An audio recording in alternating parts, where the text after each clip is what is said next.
tell me when. So people come in the door. Wait a minute or go. I go for it. I think we're good. All right, good afternoon, everybody. Thank you. I figured somebody would respond to that. It is good to see you. Are you able to hear me okay? So it's not echoey or anything? All right, well, it's good to see you. I'm John Cochrane. I'm the president of Human Good. How many of you have met me in the past? Okay, which means you've been here longer than 3 years. How many have not met me or have moved in the last 3 years? How many of you are raising your hand to every question I ask? Because it should have been half and half. Well, it is good to see you. Bradley and Linda were reminding me, I think it has been 3 years since I have been here in person. I would have sworn up and down that it has not been 3 years, but the calendar and Linda's pictures of me tell me that it has. I am very, very glad to be back, as I was talking with Terry just a minute ago, as the world is now learning how to live with COVID, which I think is where we're at today, and look at, more masks than not. This is the new norm. This is the new reality, and we've adjusted to that more or less successfully. Some days more, some days less. So it is great to be back. It is great to be with all of you. This is my listening tour, so I'm going to make just a few comments about what I'm seeing in the company and the world and how we're doing. And then I'm really here to engage in a conversation with you about life at the terraces, how you're doing, and hear from you how we can better support you in living your best life in a world that looks very different than it did 3 years ago. If when I was last here, and was it November of 19? Is that about right? November of 19, if I had told you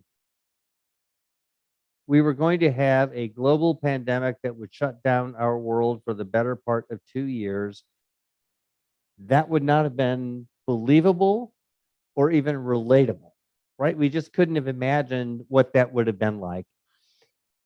And if that's all we had faced in the last 2 years, that would have been plenty of challenge and disruption. But of course, that's not all we faced. We've had all kinds of other challenges and setbacks and issues that we've dealt with. Inflation that's reared its head in the biggest way we've seen in decades. Racial and social unrest of a kind we also haven't seen in decades. The events of January 6th, which I promise you this is not a political statement, but if you had told me 2 years ago or 3 years ago when we were together that we would have seen the events of January 6th and a potential insurrection in the halls of our Capitol, I would have told you you were crazy. I would have told you, oh no, that is literally unimaginable to me.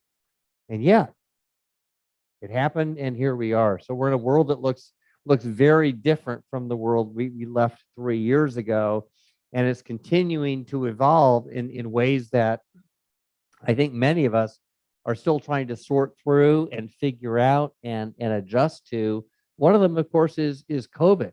As I was talking with your team this morning, and as I've been talking with team members on my listening tour around our company, and this is the last tour because this was the hardest tour to schedule. We had to keep, COVID kept rearing its head, and we had to keep pushing this back. But as I was talking with the team this morning, COVID, we're at a point where now we just have to live with COVID, much like we live with the flu, we live with norovirus, we live with cold. We're going to have to learn to live with COVID. And I said, we're going to have to operate like a jellyfish. We're going to open up when we can. We're going to close up and tighten up when we need to, and continue to respond. We'll mask as it is warranted, as it is in the best interest of public health. If we'd said 3 years ago, oh, we're going to be sitting in most meetings wearing surgical masks, most of us would never have believed that. How many of us are sick of wearing masks, by the way? Yeah, that should get just about every hand up. I'm not wearing my mask while I speak for obvious reasons, that it's the only way to be understood. So hopefully you're all comfortable with that. but so much has changed in our world in the past few years. So I'll give you just a few highlights of how we're doing, how I see the world, how I see the company, and then I'll be happy to take questions and comments from all of you. Hard questions will go to Bradley. That's why he's all mic'd up and sitting here. We do have hand microphones, so once we turn it over to questions for all of you, if you raise your hand, all I ask is please wait until we get a microphone in front of you so that everybody can hear what you want to say. I was talking to a friend of mine who works in this field and has worked in this field for 30 years. His name is Bill Thomas. Bill Thomas is a real thought leader in our field. He's a provocateur.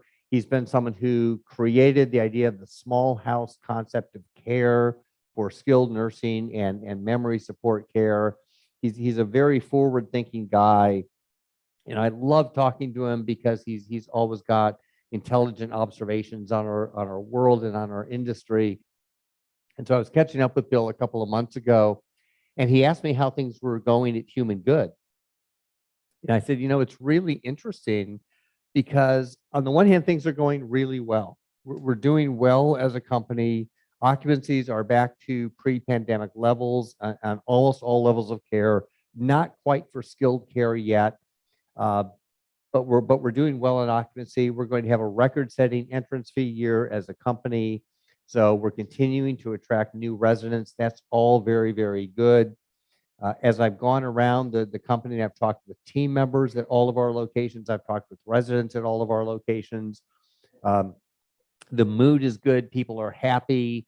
People are starting to open up again. Activities are coming back to life. And so I said, on so many fronts, things are very, very good. And considering the disruption of the last few years, they're frankly almost unimaginably good in some respects. And there was a slight pause in the conversation, and Bill said, well, I hear a but coming to this conversation. I said, well, there is a real concern that I have. And the concern is of all the challenges that we faced in the past few years, we've navigated our way through those together. And I mean together, not just as team members working together, team members and residents working together. We've navigated our way through those very successfully, challenging as they are, and not without real impact. We've navigated through that successfully. But I was telling Bill what I'm worried about is the emotional and mental health of our residents and our team members. That is probably the single biggest concern that I have as I look at the disruption of the world in the past few years, and I'm worried about burnout and fatigue, particularly as it relates to our team members. And as I was talking about that with Bill, he said, well, it's very interesting, John, as you've talked about this conversation, you've used this word burnout now for a few times. And when we talk about burnout, we're talking about resilience. And when we're talking about resilience, our ability to push through circumstances, he said, we're really talking about reserve capacity. And that's that capacity we have when we pull up to one of the speed bumps in life to draw on our extra reserves and energies and push through and over those speed bumps and get on with things and get back to normal.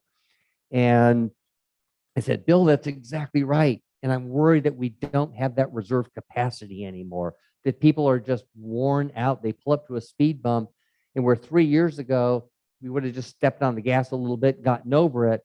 We step on the gas today and there's nothing there. And I'm really worried about that. I see that across our communities. I see it when I talk to our team members, particularly our team members at the front lines, our CNAs, our food service workers, our housekeepers, our maintenance staff. And these are people who have stepped up to the challenge so many times, so consistently and so effectively over the past 3 years, but they're drained. They're just exhausted. And he said, John, I agree with you. I'm seeing the same thing. And he said, my question to you and my question for your company, and he said, that's not just for you as a management team, not just for your community leadership teams. My question for all of you as a company would be, what are we helping people to do to rebuild that reserve capacity? And it's a really interesting question. And I think it's the right question to ask in many respects. Because as I look at the challenge we have of attracting, rewarding, developing, retaining team members. And this is a real battle. I think all of you know this. You've seen turnover firsthand. He said, we've got to address the circumstances that cause people to leave a job, leave employment, and move on to something else. So he said, the question is, what are we doing to help people rebuild reserve capacity? And so we were talking about this with Bradley's team a little bit earlier today. And it's always an interesting conversation because one of the observations I would make that's a shift is we used to come up with kind of one size fits all approaches for managing the labor force. So we had a wellness program, we had employee benefits, we had structured hours, and there was a real structure and some rigidity to the relationship between the employer and the employees. Today, it's becoming much more customized. What people need is very individual. And so as I've been running around the company talking to people about where are the stress points in your life, what's causing you anxiety, what's causing you to say, I maybe can't do this anymore, I need to look for something else, it's all over the map. It's everything from I need childcare, or I've got a job that starts at 7:30 in the morning, but I've got kids that need to get on a school bus and I can't start until 8:30, or I've got to be home by 3:30 to welcome the kids when they come back from school, or I've got aging parents, or I've got kids that are living with me that I never expected to be living with me, and I'm managing all of this. I've got trouble making ends meet and paying the rent and paying food bills. In one community, I had a maintenance worker stand up and say, what I really need to thrive in my job, he said, I'm on my feet all day long and my knees are worn out. I need help getting a good pair of shoes. He said, that may sound silly, but good shoes are expensive. And so I find myself not buying them, even though that would actually transform my employment experience. And the reason I say that is I think when we look at, as an employer, as human good, how we need to address the labor crisis that we're seeing across the country is we're going to have to be much more individual in how we approach that with our team members. So it's requiring a new degree of flexibility on the part of employers to respond to our team members and help meet them where they are and meet the challenges they face. So we've talked about everything this morning to, do we help people with meals, either while they're working or going home to take care of their families? Because I've heard that from more people than I can count on, which is team members who tell me, I'm working 2 jobs, my spouse or partner is working 2 jobs, we're trying to put healthy food on the table for our kids, but you know what? By the time we drive from one job to the next and get home, we're exhausted. So why are we going to McDonald's and feeding our kids garbage from fast food restaurants? Because we're exhausted, it's cheap, and it fills them up. And so we've talked about, is there a way to utilize the resources we have in our organization to support people with healthy nutrition? And so there's this interesting challenge that I see for our company and our country in having to rethink the relationship that we have with team members to better support the people who are carrying the burden of helping us deliver on our brand promise to all of you and who are going to be the future of our company and our individual communities. And there's such an interesting kind of global shift that's underway. The other concern I have is an inflationary concern. And we've all experienced inflation in the last year. We've seen the impacts of that. You've seen it in the increase to monthly service fees. We've seen it in the increase that we're getting in Social Security. We see it in the grocery stores. But the big shift we're going to see is continued pressure on the labor markets. And the reason we're going to see continued pressure on the labor markets is really a demographic shift. As the boomers start to age out of the workforce and start to exit the workforce and start to pull on resources and are no longer producing but consuming, if you look at declining birth rates over the last decades, not just in our country, but globally, this is a global phenomenon. There are more people coming out of the workforce and aging than there are coming into the workforce to replace them. So that's going to cause a permanent shift in kind of the power and relationship dynamic between employers and employees. And we're going to have to adjust to that as an employer. And we have to understand that shift is going to be real and it's going to last for decades. Doesn't need to be something that we need to be afraid of. We just need to understand, we need to plan for it, we need to understand it, and we need to shift in how we approach and how we think about um, what it means to engage a labor force. I mentioned a minute ago inflation and the effects of inflation. We've all seen that, as I mentioned. Has anyone been out for breakfast or lunch in a restaurant recently? So my wife and I went out for breakfast a few months ago near our home, and this was I just call it the neighborhood diner. We all know what I'm talking about. It's not a fancy hotel restaurant. It's not some fancy restaurant that serves breakfast. This is just like the normal Gracie Spoon diner down the street where people go and have breakfast. So my wife and I are having breakfast, and we have a normal breakfast of a couple of eggs, bacon very crisp, toast, coffee, um, no breakfast potatoes. My wife was with me, so I had sauteed spinach, and I try to convince her that's all I ever eat when the potatoes are offered. So it's this normal breakfast, and the bill comes. And does anybody want to guess what before taxes and tip what the bill was? I wish it had been 25. I heard someone say 40 something. You're actually close. I think it was like 38 or $39. And I looked at this and my jaw hit the floor. This is breakfast. We didn't order eggs Benedict. This is nothing fancy. And by the time now, then you pay taxes and tip. One of the taxes was $4.20 for a living wage surcharge, in addition to the regular California taxes. And then you have to tip your server appropriately, who did a great job. And I looked at this and I thought, breakfast is going to set me back nearly $50. This is breakfast. And I realized that's the world we're living in today. That's the norm. It explains why I don't go out to breakfast any more often. That's the world we're living in. I happen to know the owner of this restaurant. And so I was talking to him later. And I said, look, I want you to understand, I'm not complaining. I understand you've got to run a business, but this just seems a lot more expensive to me than it used to be. Maybe I just wasn't paying attention. He said, oh no, my prices have gone up over 20%. He said, here's what's happening with the price of eggs. Here's what's happening with the price of bacon. Here's what's happening with the price of coffee. I've got to pay servers $25 an hour. And he went through this litany. He said, and I'm barely hanging in there. He's a great guy. He again runs a local diner. And I'm looking at him thinking he works hard. And he's telling me he's barely making ends meet, selling me $40 eggs.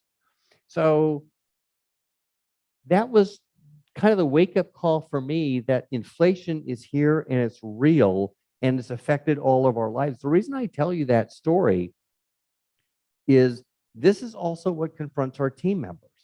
So as I'm talking with team members, and this is one of the biggest concerns I have in California, but particularly in this location, this geography, team members can't live anywhere near this community and afford it. They can't live anywhere near here and afford it. That is not acceptable.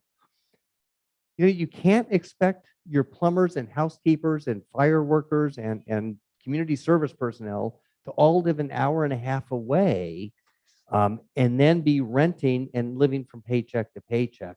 And what I've heard from a lot of our team members is inflation is crushing them.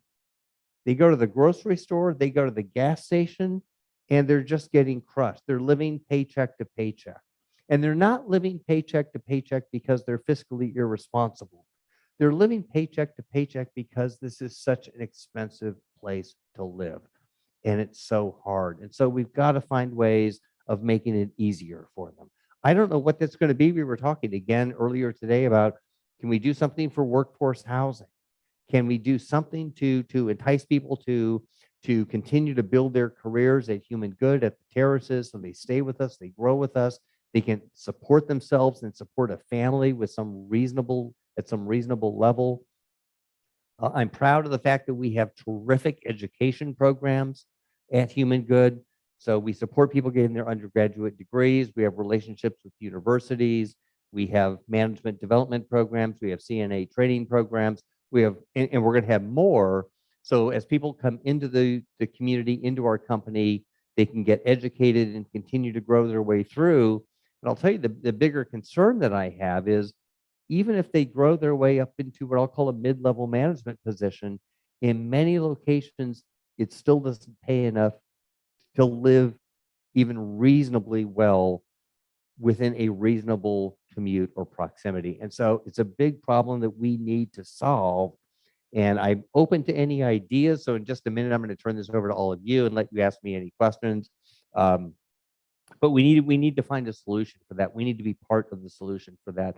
The good news is we have terrific team members across Human Good and here at the Terraces. I mean, terrific. This just blows my mind every time I'm in our communities and I talk to frontline team members, CNAs, drivers, maintenance workers, food service workers. They're happy, they're engaged, they're connected. And I've got to tell you, the one magic bullet that we have, and you need to know this, is the relationship they have with all of you. I hear that everywhere I go. People tell me, you know, I could go down the street and make more money. I could go to Chick-fil-A and make $2 an hour more. And the reason I don't do that is I have relationships with our residents. They care about me. They support me. They encourage me. And that makes all the difference in the world. And we need to understand and continue that. And I want you to know how much those relationships mean to the people who work here every day. It really is the difference. My last example of inflation and the competitive labor pressures that we're facing. You've all heard about the Great Resignation from the pandemic. That's when everybody quit their job and they moved to Boise.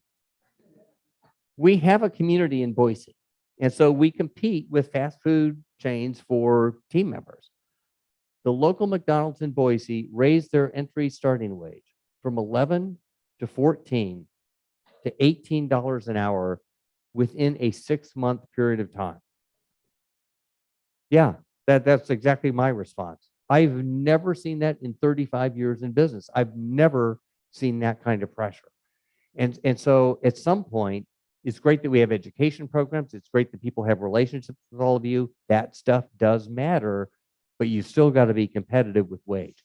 So we're facing wage pressures. We're going to continue to face wage pressures. So those are some of the challenges. But again, the good news is team members are engaged, resident satisfaction, team member satisfaction and engagement, frankly, higher than I would expect for what we've been through, particularly on the team member side. When I look at how hard people have worked, and remember, for many of our frontline team members, they were coming in here not knowing what COVID was, concerned for their own well-being, concerned for your well-being, and then they had to go back to their families. They had kids who were home from school. They had parents who couldn't go anywhere. They were worried. Everything was shut down. And they've been living with this for 2.5 years. And it never fails to amaze me how positive and engaged our team members are, how committed they are to the mission of what we do and to ensuring that all of you can live the best life possible. And I want to thank you for the many ways you have supported our team members in the past 2.5 years. And again, come back to how much that means to them and what a difference that makes to our community.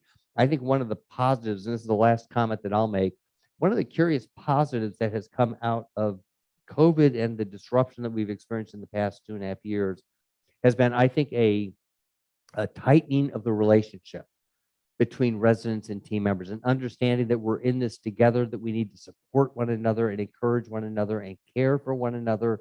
And that is a huge positive. And I think at some level, that's why we're doing as well as we are doing as a company, and why you're doing as well as you are doing as a community. So with that, that is my listening tour commentary. Those are my high-level observations of what's coming. I want you to know we understand what the challenges are. We talk about these every day. We're open to any ideas. And now I'd love to hear from you on what you're thinking, what you're concerned about, and what we can do to best support you. Please do wait for a microphone. So raise your hand, and we've got team members who will run microphones around, and we'll get to as many of these as we can. John, Okay, thank so we'll you. start here and we'll come right back to you. John, thank you for the commentary on what's going on at the larger scale. And when you talk about resiliency, What I'm concerned about is the resiliency within the residents. And I'm particularly concerned about that because what I've watched in the last 2.5 years is that many of us, because of isolation, because of not being able to maintain relationships, particularly family and friendships here within the community, we've had a decrease in energy, we've had a decrease in health, and our ability, the reserves that you're talking about, few of us have those still. Yeah. And that makes it harder. And that's why mental health is still a critical issue. I am so happy you made that comment. I could not agree with you more. Mental health, both residents and team members, is absolutely critical. And it's interesting because I completely agree with you. As I look at across just the resident base of Human Good, people are stressed. The reserve capacity is diminished, if not gone. And we have to help each other rebuild that. And that has to be a community effort. And we have to understand the importance of rebuilding those relationships. But it's interesting because I look across our community and I think mental health has been affected for all of us over the past 2.5 years. Let's be honest about that. I look at people who don't live in a community.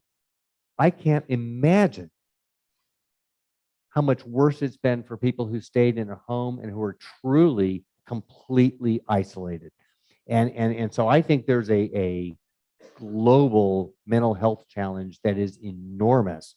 One of the challenges that we have, not just we as Human Good, but we have as a country, is we do not have nearly enough mental health professionals to help people respond. So we're open to ideas of how to support residents as well in reestablishing relationships and entering back into the stream of life, because I think the single biggest factor that's going to help us recover that reserve capacity and rebuild our emotional health is engagement with one another. It's the value of living in community and being connected to one another.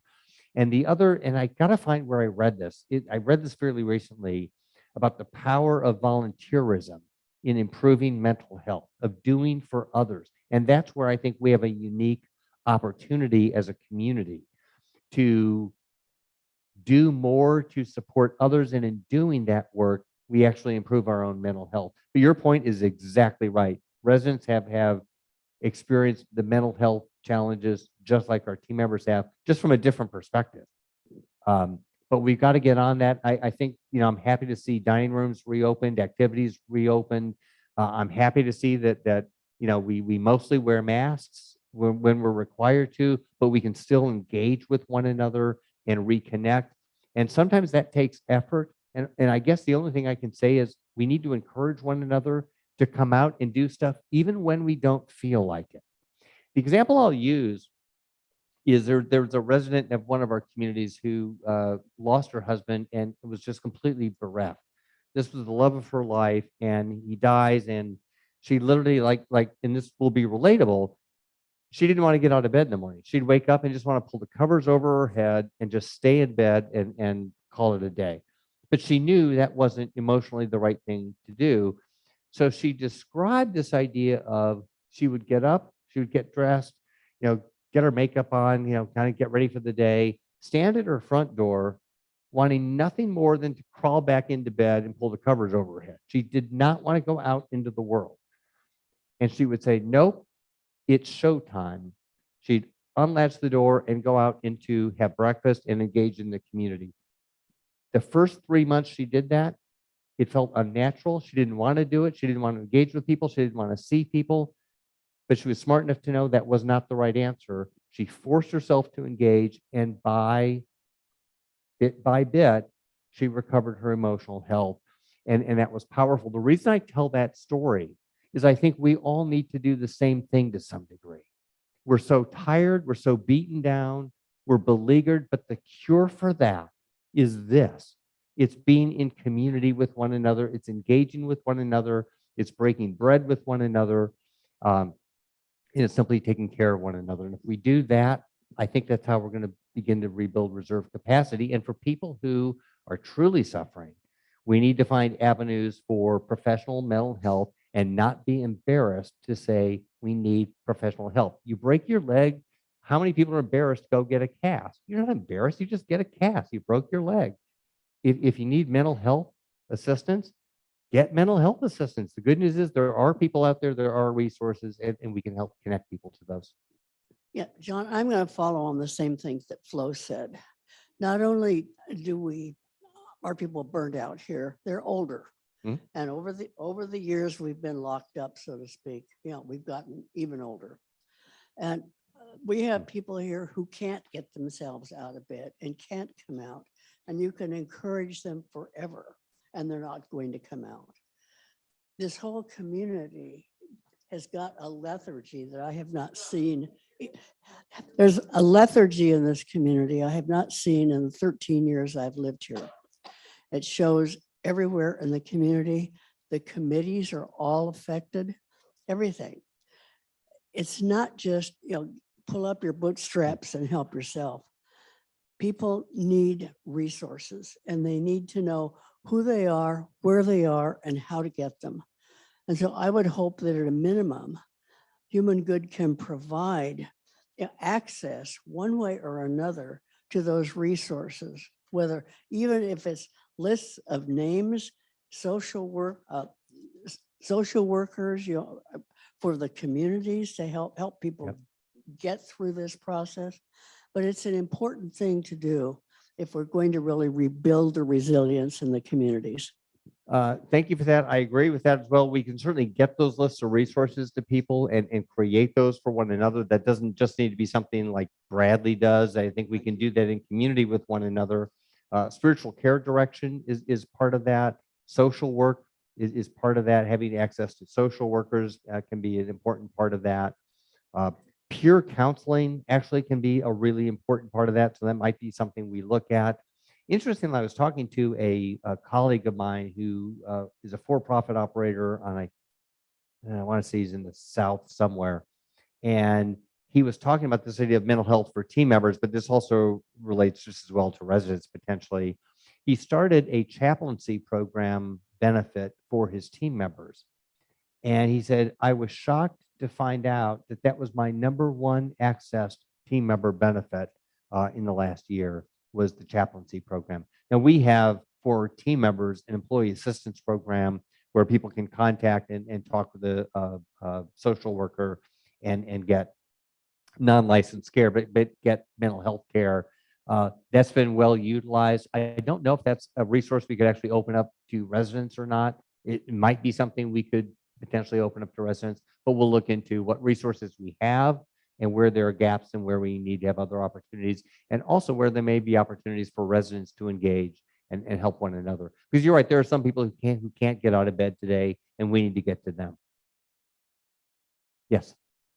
When you were here the first time 5 years ago, you said the thing that kept you awake at night was this employee problem and how to find them and how to pay them and how to house them and so forth. Sounds like it's still a problem that's keeping you awake nights. It is. I only thought that 5 years ago that was the real problem. I didn't know it could get so much worse. Well, but yes, it has. One of the things that I want to suggest is we've got a terrific team here, and 40% of our team members are direct health care, caregivers, nurses at various levels, therapists, and so forth. And finding people that want to spend their career dealing with those old folks is not easy. And we need to keep the Those ones. are your words, by the way, not mine. Yeah, just to be clear. they are my words. I wouldn't want to do it. I know that. Let's put it that way.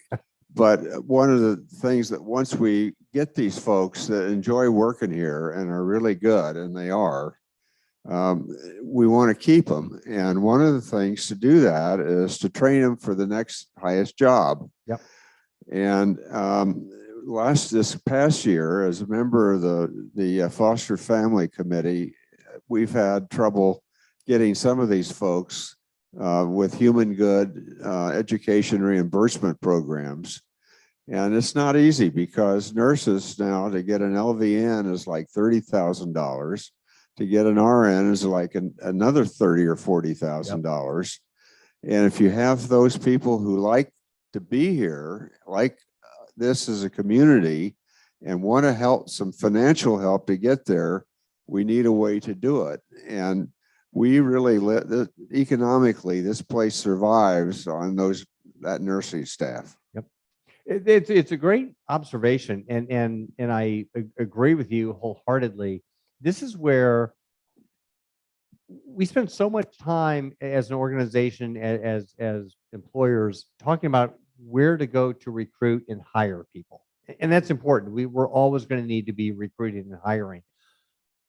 We sometimes forget or don't put enough resources behind looking at the people who are within our walls already. Let's keep the people who are here engaged and moving through the system. So yes, we've got a system already in place to support people with their education. I'm really proud of. I think it's an industry-leading resource in many respects. We have multiple pathways for people to advance their careers and education. We need even more, and what we also need is a tighter connection between residents and team members who are furthering their career. And so that's going to be one more avenue of helping to support that is to strengthen that tie between residents and team members and furthering their education. And this is where I think one of the, again, kind of hidden benefits that we have as an employer, if you will, is we've got all of you educated, resourced, terrific sources for mentoring and encouraging and assisting people as they continue to grow and advance their careers. And I think we need to rely on those resources more than we have in the past. And so I think one of the changes that we'll see in the coming years is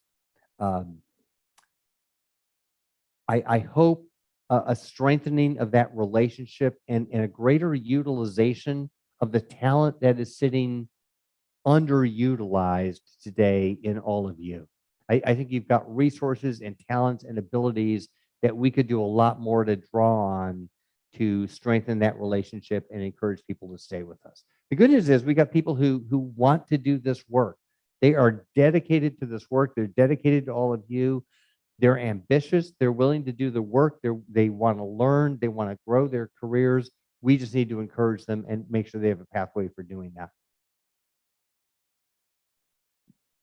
Yes. It was very nice to hear that Human Good was doing well financially. And the problem is that as residents, we are here on fixed incomes. And Human Good has the ability to vary its income. And my question is, I think we were all a bit shocked, even with inflation, that our fees went up almost 50%. I mean, from 3+ or 4+ to over 7% this year. And my question is there any thought by Human Good to increase entrance fees?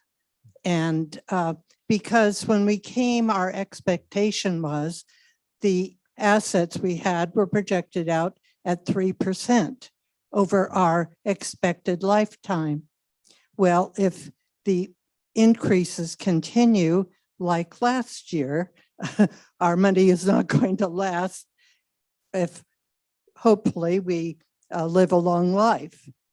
And I wondered what sort of planning or projections in the future is Human Good going to do, because employee costs are going to continue to grow, health costs for employees and so on. And so I think that's a continuing problem. It is a continuing problem. And you're right, you're on fixed incomes. And believe me, I well understand that. And as we look at adjusting rates, we're all well aware of that. I mean, happily this year, Social Security also went up, I think, a slightly greater amount than 8%. So it doesn't cover everything, but it's certainly a recognition, even on the government's part, that we're in unique inflationary times. What I would say from talking to all of our frontline team members, and I'll restrict this to kind of our kind of frontline core team members, they're also, of course, on fixed incomes. And they're as squeezed as you are, and between rent and gas and food, they're seeing the same cost increases. As I look at the financial performance of the company, and we are financially very strong and very stable. That is obviously a good thing for all of you. It's a good thing for the company as a whole and for our prospects. Where we need to strengthen our performance as a company is in our core operating performance. Right now, we're too reliant on entrance fee income. Fortunately, we're having a record-setting entrance fee year this year, so we are actually raising entrance fees. We're trying to put as much of that burden as we can in the upfront dollars that we raise, but we also need our core operations to be supported by our core operating fees. And so we're looking at how do we adjust that without just raising fees? Because I believe me, I understand we can't just do 8% increases every year and think that that's going to be acceptable either to you or acceptable to the market outside who are still looking at living in a community like this at some point. So we're always trying to balance this act. But what's interesting is the 8% monthly service fee increase does not cover our increased cost of running this business over last year. Our insurance premiums, I think, went up something like 16%. So employee healthcare costs are skyrocketing. They're just out of control. It's tremendous. Our insurance costs are going up tremendously. Fire insurance in California is just through the roof. Insurers are pulling out. Fees are going up by double digits year after year after year because we all read about the fires. We've seen the losses between hurricanes and fires. And so the pressures, the economic pressures that we're facing in operating are going to remain. And yes, I'm well aware we can't simply just say, well, that is what it is. We'll just have to raise fees. That's not acceptable. But I also can only do so much to cut costs. So we're trying to work that balance between managing expense appropriately, managing revenue appropriately, and then deciding how that revenue gets allocated between monthly service revenue and entrance fee revenue, and perhaps charging new residents not only different entrance fees, significantly higher in many respects than many of you were charged, but also changing monthly service fees for new residents in a different way than we would for existing residents. So we're looking at all of that. It's just, I will tell you, it's not easy to balance all of that out in this environment. Yes. Oh, sorry. Yeah, I have a question, and that is, how do we help the team members, the lower team members, where the nurses, there is such a competition, so you have to increase their salaries to what, but for the team members. And have you considered, in Oakland, you had a facility which burnt, and you're thinking of selling it. Why not refurbish it to an apartment housing, making it available for team members? It's a great idea. We have thought of that actually. We've talked about workforce housing and how that might work. How we, and we've looked at workforce housing in a really broad way of trying to figure out how to support our team members to live nearby, to live affordably, and to live responsibly, again, within a reasonable commute of their work. So that we haven't made a decision on what we're doing with that building. That might actually be something that we look at. The interesting conversation about labor and access and pay, I was at another community recently and I was talking about this very issue of cost going up so much. And at this community, I don't know what you pay here, but they're paying CNA, certified nursing assistants, $25 an hour in starting wages. And I said, we're still having trouble attracting enough CNAs, right? We still can't get people. Nurses are making $65, $75, $85 an hour, and you still can't get them in some cases. And one of the residents raised his hand. He said, well, we just need to pay more. He said, we just need to pay more and pay whatever we have to get the people we need. And he said, I'm willing to pay more to do that. I said, well, okay, but your fellow residents may not be as willing or even able to just pay more. And I said, in some cases, that doesn't even solve the problem. And here's the example I use. If I've got 20 people who need a driver to take them somewhere, and there are 10 drivers who are available to do the job, I have to pay whatever I need to pay to get all 10 drivers. So maybe that takes me to $25 an hour. Beyond that, paying more money for the drivers is not increasing capacity. It's just making me inefficient. So I need to do two things. I need to attract the 10 drivers who are out there, and I need to create additional capacity for 10 more. And I think that's the situation we're in as an employer, whether it's nursing or it's housekeeping or it's a driver or it's a CNA or it's any other position. We've got to pay a fair market wage to attract the people who are in the market for that job. And we have to be competitive. But more than that, we have to build capacity. And that may mean working with refugee programs to train people to come in and be CNAs or be housekeepers or be other entry-level positions. It may be working with technical schools, vocational schools, colleges to create additional capacity. So we're going to have to do both of those things. And it's going to be a balancing act over the next, it's going to be more than just the next few years. This is going to be a decades-long shift in employment. Yes. Good afternoon. Good afternoon. I've got a yes or no type question. I like yes or no questions. Is that just because I give like Can we, 5-minute can, answers can to every we, question? can we expect further 7.9% increase in our monthly fees? So Thank you. you gave me a yes or no choice, and I'm going to say the third choice, which is I don't know. I can't predict that. And the reason I can't predict it is I can't predict how labor is going to shift. I can't predict how supplies are going to shift. I can't predict what's going to happen with inflation. Happily, it looks like inflation might be easing a little bit.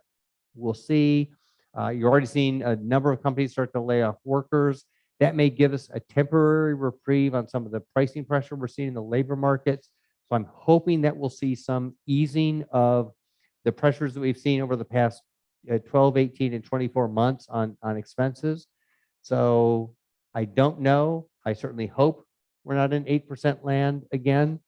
I know you all hope that, but I certainly can't promise anything when my crystal ball is looking more like a Mississippi mudslide right now. Yes, and then we'll come back over here, Terry, to you. This is not a question, so you don't have to say anything. Well, you're on to me now. I'd like people just to remember that if we were living in our own homes, almost all of these cost increases that we're seeing here, we would be paying at home. We'd still have to pay more at the grocery store. We'd have to pay more for gas. We have to pay more for all of those things that you just mentioned.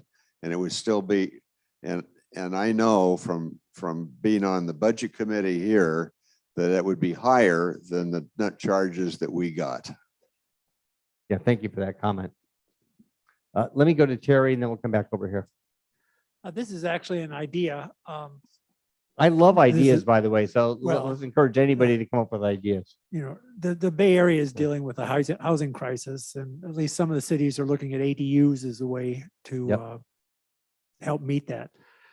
A lot of residents end up in a community they're in because they've moved closer to family.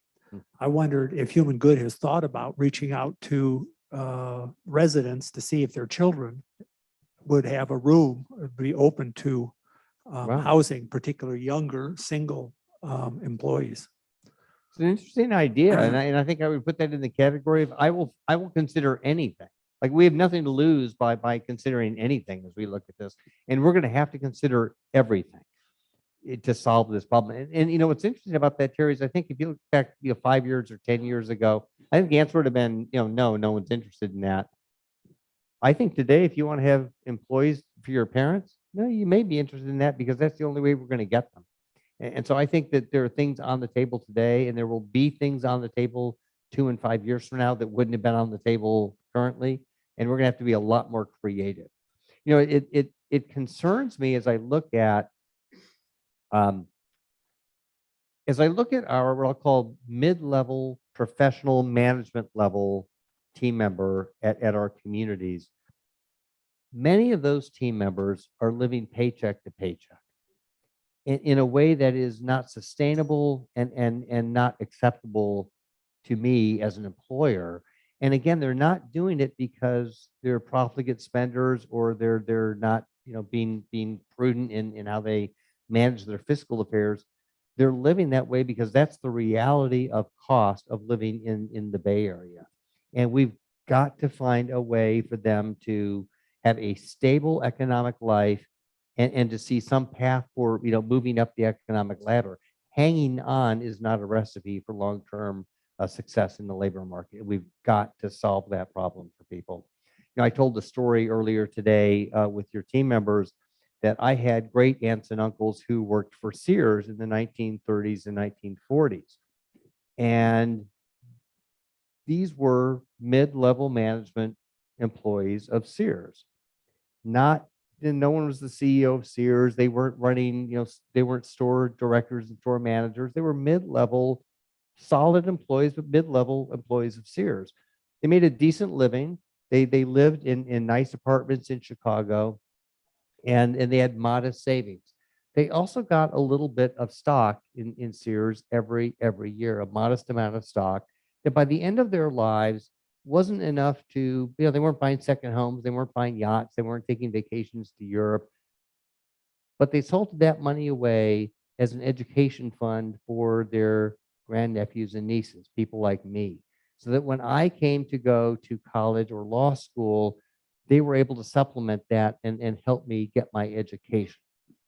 These were people who, again, mid-level, hardworking managers who were able to have a good life for themselves and help the next generation kind of get one leg up the economic ladder. It's what I would call the quintessential American dream.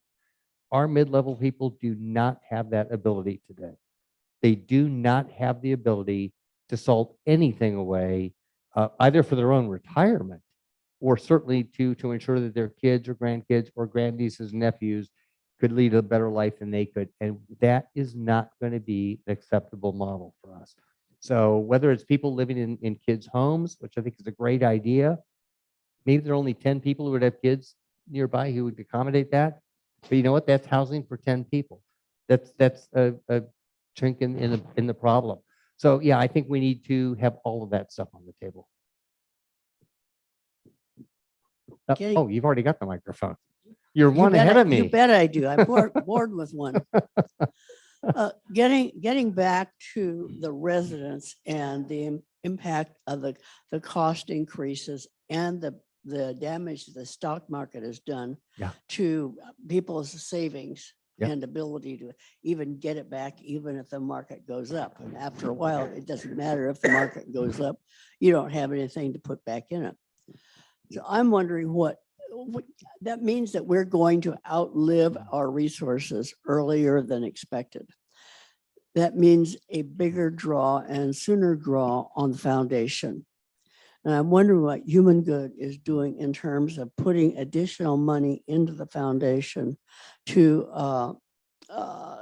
help ameliorate that problem, because it can be a corporate deal breaker if too many of us are needing help at the same time. It could be. And the first thing I would say is most of you, the vast majority of you, I will make a more than educated guess, have nothing to worry about in terms of truly running out of and exhausting your resources. It's not to say it can't happen to certain people and happen for all kinds of reasons. But the real risk of that right now in present circumstances is barring some kind of catastrophic change. That shouldn't be a big worry for most of you. And I think that you mentioned when we qualified people, we kind of run out their assets. We use 3% fee increases. We actually model more than that in our economic model. So we take a more conservative approach on price increases, and we take a conservative approach in terms of people's asset earnings. So on both ways, we kind of protect the company to take a conservative view of someone's adequate resources.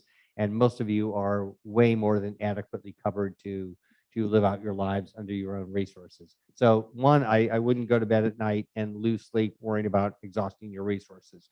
It's not to dismiss the risk. I just wouldn't worry about that for most of us. Second, in the unlikely event that happens, we do have a benevolence care fund to support people who, through no fault of their own, exhaust their resources. And from time to time, obviously, we draw on those resources to support residents at our various communities. Right now, we're reasonably well funded in that. But to the point you just made, in a time of rising inflation, decreased earnings, and kind of the turmoil we've seen in the investment markets, we expect that in the years ahead, we'll see more of a draw on those resources than we have in the past. There are two things I would say about that. One is we will continue to explore opportunities to provide matching grants from the company. To the extent that you support the benevolence fund, the company will put in some matching funds for that. That's been very successful. But for those of you who are able to continue to support the benevolence care fund, that is a really important opportunity for you to help strengthen this community by either making direct gifts or leaving legacy gifts to support the benevolence care fund for those residents who, again, through no fault of their own, exhaust their resources. So we need to continue to put some real focus on that, continue to talk about that as we're in the communities, and as our directors and community staff leaders encourage people to consider making those kinds of gifts and support to that fund. But my last comment will be, again, it's not something I would spend a lot of time worrying about for most of you. It's not a huge risk. It's real. It's certainly real pressure. And we need to be mindful of it. We need to be continuing to support it, but I wouldn't go to bed at night and lose sleep worrying about it. Yes, thank you so much for what you have covered today. These important things, the mental health and the way the economy has gone. I'm going to bring up something that's a little lighthearted by comparison. Well, that's wonderful. You go right ahead. Well, I think it's important because I think it has to do with both the economy and the mental health. And that is. And remember to talk right into your microphone. Yes, I know that. I've lived here 8.5 years, and I represent the people on the decor committee and lots of other residents who are so concerned about the looks of the Galleria and the entrance into this facility. 8.5 years ago, when I moved in, they told us, both my husband and I, and my friend and her husband, we were told they were going to redo this right away. That was 8.5 years. Now, I realize there have been COVID and all this, but I also understand that there is capital fund for this remodel. It's a very, very definite concern because I have lots of younger people who are about ready to be looking for a place to live. And I'm embarrassed, as many others have told me they are, about the way it looks when you come into this building. And I think that has to do with mental health. You know, if we don't like the way we're living, and this is our home. So I just want to throw that out as something. I've talked to Bradley. He knows I'm really very adamant about this. But it's something, it's one of those little things. But maybe something like this would do a lot for mental health.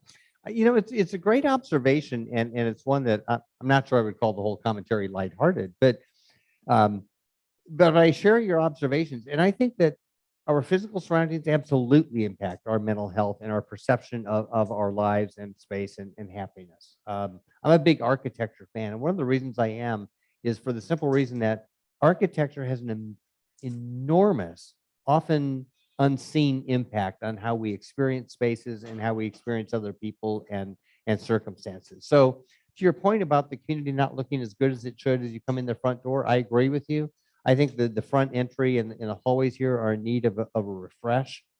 Bradley and I were talking about that earlier. I know we've set aside money to, I think, do some master planning around what that might look like. He and I were talking about some ideas for how to make the space more welcoming, more functional, and more visually attractive. And I think we need to do that. And when we get to fees and how we spend money, the reason I support that kind of spend is ultimately I think we can recapture that with entrance fees and new residents. I think it helps us preserve occupancy. And I think it does actually help people be happier in their homes when it's maintained to a standard that you probably live with in your own homes, that we got to take care of what we have. And I think we're in need of a refresh. So I won't tell you it's coming right away.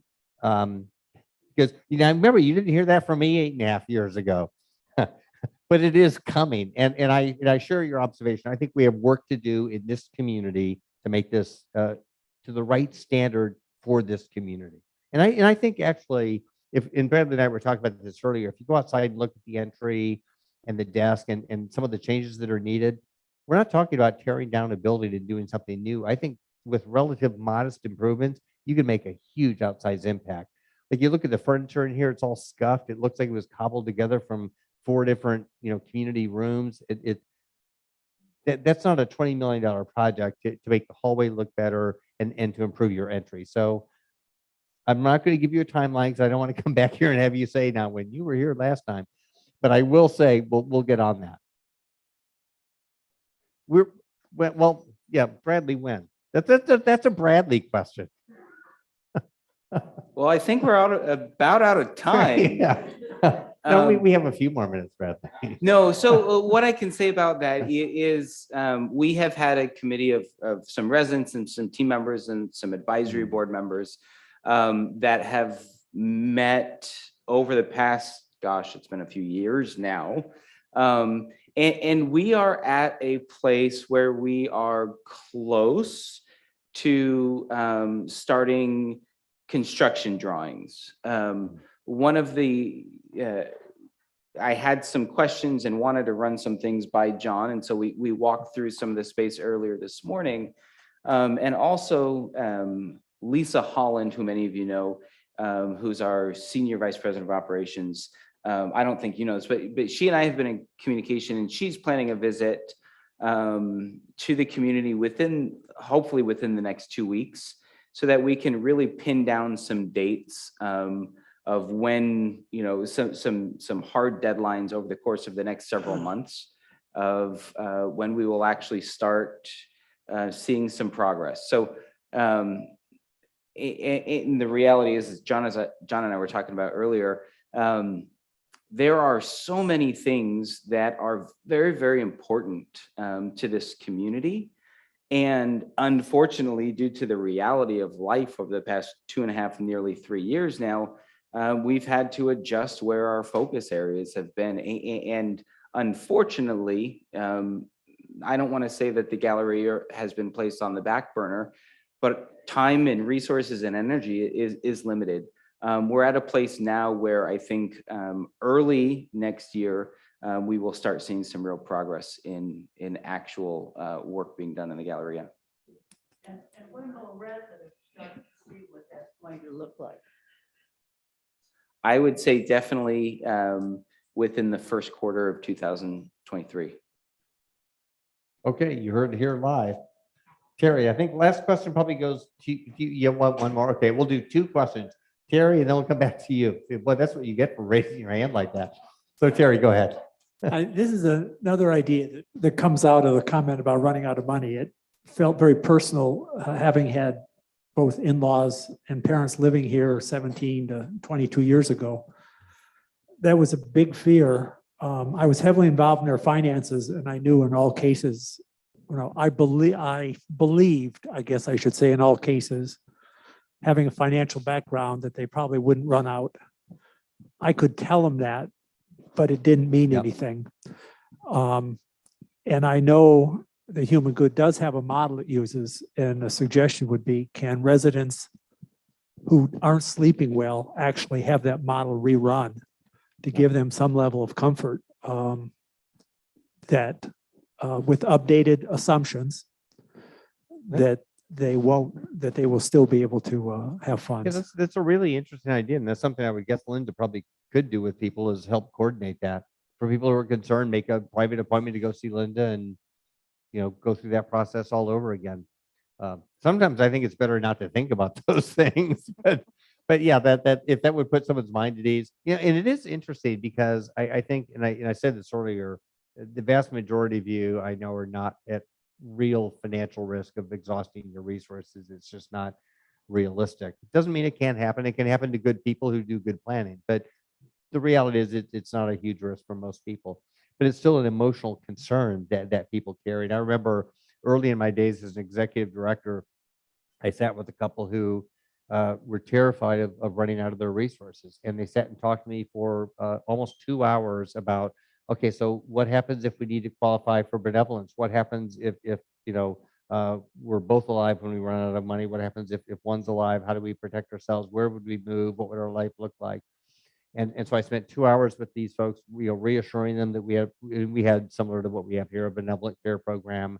They would be supported, and I walked them through the mechanics of this. And then after they left, I walked over to our admissions office. And I said, I'm just curious, what is their financial profile? Are they kind of on the edge, and are they right to be worried? And they had a net worth, and this is back in 1994, of something like $27 million. They couldn't have run out of money if they'd thrown $100 bills out the window every minute of every hour. And yet it didn't matter, right? I mean, because the emotional concern was what happens if, and I understand that. So if rerunning a financial profile, it was fascinating, right? I mean, here are people who literally could not have run out of resources under almost any scenario imaginable. And if they ran out of resources, the whole world had gone down the tube. So what would it matter? But it's a real concern, and so if people want to meet with Linda, I think that's something we could absolutely accommodate for people. Okay, I promise one last question, and you got it. So there you go. Okay, get ready. My husband and I moved here approximately a year and a half ago. Sorry. And we have always loved being here and enjoyed it, but we always wondered about the care of what would happen if one of us got sick or both of us. Well, recently I just was in that position, and I'm trying to end the meeting on a positive note. I experienced such wonderful care from the staff, from the techs and the nurses, and the professionalism and their concern. And we have one son, and they had offered to call him for us. And that's something I never thought would happen, but they offered. Anyway, then I got to the hospital and found whatever else I needed to know, but we came back here, and I said, that clinched the deal, as I told Bradley the other day. We are here. And that made it, our son was so relieved that things were handled the way they were. And it was a good trial run. But I just wanted to share that with you. We're very impressed with the nurses and techs, and after that, we really. That is a wonderful story and a wonderful testament, and an absolutely perfect note on which to end, which is that is the norm, I believe. That concern, that care, that genuine concern and heartfelt care for people is what makes this a real community. And I'll come back to the support all of you show for your team members. Telling stories like that, showing your appreciation, means the world to them, and it means the world to me. So thank you for sharing that story. Thank you all for the many ways you support our team members. Thank you for the many ways you support each other. And thank you, as always, for the warm welcome you give me. I promise it will not be 3 years before you see me again. I will be back before the close of 2023. So I hope we'll be back in the next 6 months to look at the plans for redoing the entry to the community. So I'll remain up here if you have an individual question you'd like to ask. But thank you again for joining me this afternoon. Have a great evening.